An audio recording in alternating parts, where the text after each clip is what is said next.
ये जो हम देख रहे हैं ये सिर्फ एक पेंटिंग नहीं है। ये कह सकते हैं कि 400 साल पुरानी एक पहेली है।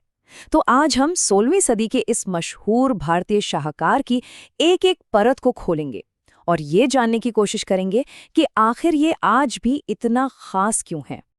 तो सवाल यही उठता है कि भाई ऐसा क्या है इस 400 साल पुरानी पेंटिंग में जो इसे आज भी इतना जबरदस्त और इतना अहम बनाता है। चलिए इसी सवाल का जवाब ढूंढने निकलते हैं। तो सबसे पहले बात करते हैं इस मास्टरपीस और इसके पीछे के कलाकार की। आइए इस पेंटिंग और इसे बनाने वाले से मिलते हैं।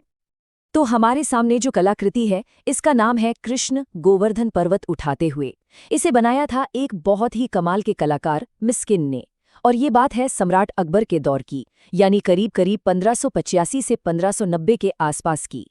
इसकी कहानी का जो सोर्स है वो है हरिवंश पुराण, और आज अगर इसे देखना हो तो ये नई दिल्ली के नेशनल म्यूजियम में मौजूद है। अब आते हैं दूसरे हिस्से पर, दैवीय शक्ति की कहानी। आखिर इस पेंटिंग में कौन सी कहानी छिपी है? तो कहानी कुछ यूं है कि देवराज इंद्र गुस्सा हो जाते हैं और गोकुल के लोगों पर एक भयानक तूफान भेज देते हैं। जब ऐसा लगा कि अब सब कुछ खत्म हो जाएगा, तभी कृष्ण ने एक चमत्कार किया। उन्होंने पूरे के पूरे गोवर्धन पर्वत को अपनी छोटी उंगली पर एक छाटे की तरह उठा लिया और सभी गांव वालों और जानवरों को उसके नीचे पनाह दी। चलिए अब इस पेंटिंग की डिटेल्स में उतरते हैं। इसके जो खास हिस्से हैं उन पर जरा गौर करते हैं। बिल्कुल बीचों बीच है भगवान कृष्ण अपने विराट रूप में, मतलब अपने दिव्य यूनिवर्सल फॉर्म में। उनकी नीली त्वचा और पीले रंग के कपड़े, जिसे पीतांबर कहते हैं, उनकी दिव्यता को दिखाते हैं। और जरा देखिए तो कितने आराम से उन्होंने इतने बड़े पहाड़ को अपनी उंगली पर उठा रखा है। अब जरा उस पहाड़ पर नजर डालते हैं। ये सिर्फ चट्टानों का ढेर नहीं है। मिस्किन ने इसे कई रंगों और टेक्सचर के साथ बनाया है, जिसमें पर्शियन आर्ट का असर साफ साफ दिखता है। और ये पहाड़ खुद भी जिंदगी से भरा हुआ है। इसमें पेड़ हैं, पौधे हैं, जानवर हैं, जैसे ये खुद एक जीती जागती छतरी हो। और पहाड़ के ठीक नीचे दिखती है गांव वालों की भीड़। यहाँ गोकुल के लोग हैं, उनके मवेशी हैं, सब एक साथ हैं। उनके चेहरों पर देखें तो एक तरफ तो तूफान का डर है और दूसरी तरफ कृष्ण की शक्ति को देखकर हैरानी भी। और कपड़ों के जो चटक रंग हैं वो इस मुश्किल घड़ी में भी एक जान डाल देते हैं। अब आते हैं इसके चौथे पहलू पर, दो दुनियाओं का संगम। मतलब ये पेंटिंग कैसे पर्शियन और इंडियन आर्ट का एक खूबसूरत मिक्सचर है। देखिए यहाँ दो स्टाइल एक साथ काम कर रहे हैं।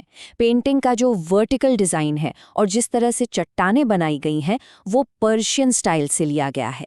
वहीं दूसरी तरफ जो चटक रंग इस्तेमाल हुए हैं, जो कहानी हिंदू धर्म से ली गई है और जिस तरह से चेहरे बनाए गए हैं वो पूरी तरह से इंडियन मुगल स्टाइल है। अच्छा, यहाँ एक खास शब्द पर ध्यान देना होगा, एक चश्म। ये मुगल मिनिएचर पेंटिंग की कह सकते हैं कि एक पहचान है।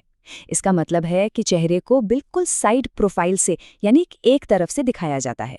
और इस पेंटिंग में अगर देखें तो लगभग सभी किरदारों के चेहरे ऐसे ही बने हैं। और अब आखिरी हिस्सा, ये पेंटिंग इतनी ज़रूरी क्यों है? चलिए अब कला से हटकर इसके ऐतिहासिक मतलब को समझते हैं।